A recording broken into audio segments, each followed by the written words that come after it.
दोस्तों, वर्तमान समय में पैसा ही इंसान के लिए सब कुछ है। पैसों के आगे इंसान की कोई कीमत नहीं है। आज हम ऐसी ही एक कहानी लेकर आए हैं, पैसों की ताकत। सौरभ नाम का एक लड़का था। वह बहुत सीधा और सरल था। वह मिडिल क्लास परिवार का था। उसे सब बेवकूफ बनाते रहते थे। भावनाओं के नाम पर या मदद के नाम पर उससे सब काम निकलवाया करते थे। सौरभ गरीब था तो अक्सर अपना पेट मारकर पैसे जमा किया करता था। दूसरी तरफ उसका दोस्त जतिन था, जो हमेशा सौरभ से हर तरह की मदद मांग लिया करता था और भावनाओं का खेल खेलकर हमेशा उसी को फंसा दिया करता था। एक दिन जतिन सौरभ से मिलने के लिए आया और बोला, सौरभ, मुझे पैसों की बहुत जरूरत है। मुझे 10,000 चाहिए। अगले महीने तुझे पक्का लौटा दूंगा। यह सुनकर सौरभ बोला, तुझे पता तो है मैं इतना नहीं कमाता, वरना मैं तेरी मदद जरूर करता। यह सुनकर जतिन सौरभ से बोला, तू मेरे बचपन का दोस्त है, क्या तुझे मुझ पर यकीन नहीं है? मैं तुझे पक्का लौटा दूंगा।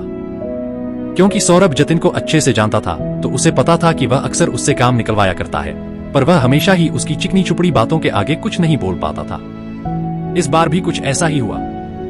सौरभ ने कहा, हाँ, मुझे यकीन है, ठीक है, मैं कोशिश करता हूं। जतिन ने कहा, याद है सौरभ, बचपन में हम कैसे हर काम मिल बांट के किया करते थे।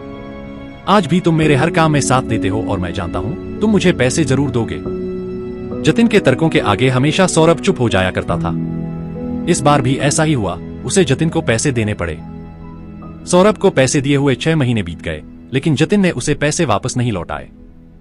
सौरभ के मन में कई बार आया कि वह अपने पैसे मांगे, लेकिन दोस्ती के कारण उसकी हिम्मत नहीं हुई कि वह अपना मुंह भी खोल पाए।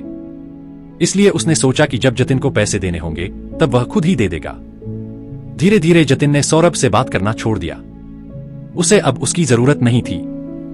उसके पास बहुत पैसे आ चुके थे। वह समझ गया था कि अब सौरभ उसके किसी काम का नहीं है। एक दिन जतिन और सौरभ की मुलाकात हुई। सौरभ जतिन को देखकर बहुत खुश हुआ। वह चाहता था कि वह पहले की तरह बातचीत करें, लेकिन जतिन के व्यवहार में बदलाव आ चुका था। वह सौरभ से वैसे बात नहीं करता था जैसे पहले करता था। धीरे धीरे सौरभ को एहसास होने लगा कि वह उससे कट रहा है, इसलिए उसने भी उससे बात करना बंद कर दिया। कुछ साल बाद सौरभ बहुत हताश हो गया था। उसे अचानक पैसों की बहुत जरूरत पड़ गई थी, इसलिए उसने सोचा मुझे जतिन से पैसे वापस लेने ही होंगे। वह जतिन से मिलने के लिए गया और बोला, जतिन, कैसे हो? जतिन बोला, बढ़िया, तुम बताओ। सौरभ बोला, जतिन, अभी मेरी हालत बिल्कुल भी ठीक नहीं है। मुझे पैसों की बहुत जरूरत है। क्या तुम मुझे 10,000 लौटा सकते हो? यह सुनते ही जतिन का चेहरा उतर गया। जतिन बोला, हाँ, क्यों नहीं लौटा सकता हूं, लौटा दूंगा। सौरभ बोला, मुझे कल ही पैसे चाहिए, बहुत जरूरत है। जतिन बोला, क्या बात कर रहे हो तुम? इतनी जल्दी मैं तुम्हें पैसे कैसे दे दूंगा? मेरी भी हालत खराब है। तुम मुझे कम से कम 6 महीने का वक्त दो, मैं तुम्हें धीरे धीरे करके पैसे लौटाता हूं। सौरभ बहुत निराश हुआ जतिन का जवाब सुनकर और अपना मन मारकर कहा। सौरभ बोला, ठीक है। ऐसा कहकर सौरभ घर लौट आया। अकेले में वह सोचने लगा, हो सकता है जतिन के पास सचमुच अभी पैसे न हो, वह मुझे धीरे धीरे लौटा देगा। सौरभ जतिन को कई दिन तक फोन करता रहा, लेकिन जतिन ने उसका फोन उठाना बंद कर दिया। वह उसके घर गया, पर वह कहीं और रहने लगा था। वह समझ गया कि जतिन पैसे नहीं देना चाहता, इसलिए वह ऐसा कर रहा है।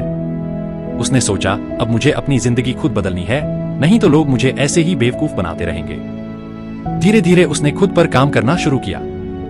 उसने अपनी नौकरी छोड़कर खुद का बिजनेस करने का सोचा। उसे यह काम करते हुए बहुत डर लग रहा था, लेकिन उसे खुद को बदलना था, इसलिए उसे यह जोखिम किसी भी हाल में उठाना था। उसने हिम्मत करके अपना काम शुरू किया। जितना वह लोगों से मिलता गया, उतना वह जानता गया कि कौन उसे बेवकूफ बना रहा है या कौन सही में उसके साथ है। लंबे समय तक काम करने से उसके भीतर आत्मविश्वास आ गया। उसे खुद भी पता नहीं चला कि धीरे धीरे यह बदलाव कैसे आ गया। सौरभ अब एक बड़ी कंपनी का मालिक बन चुका था। उसके चर्चे हर गांव शहर में होने लगे थे। जतिन तक जब यह बात पहुंची, तब वह सौरभ से मिलने पहुंचा और बोला, अरे यार, मुझे जल्दी जल्दी में अपना घर खाली करना पड़ा।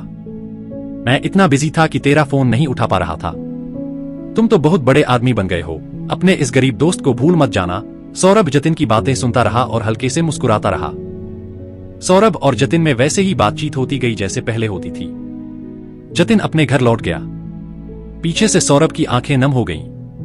वह सोचने लगा कि जब इंसान के पास पैसा होता है तो सब दोस्त अपने होते हैं, और जब उसके पास कुछ नहीं होता सब कटने लगते हैं। उसने जिंदगी की कड़वी हकीकत को बहुत करीब से अनुभव किया था।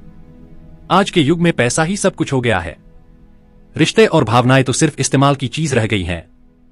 मनुष्य को खुद को पैसों से मजबूत रखना चाहिए, इसलिए नहीं कि उसे किसी को नीचा दिखाना है, बल्कि इसलिए कि वह उन लोगों से बच पाए जो उन्हें बेवकूफ बनाते हैं। उम्मीद करते हैं कि आपको हमारी सौरभ और जतिन की दोस्ती की सच्चाई की कहानी पैसों की ताकत पसंद आई होगी।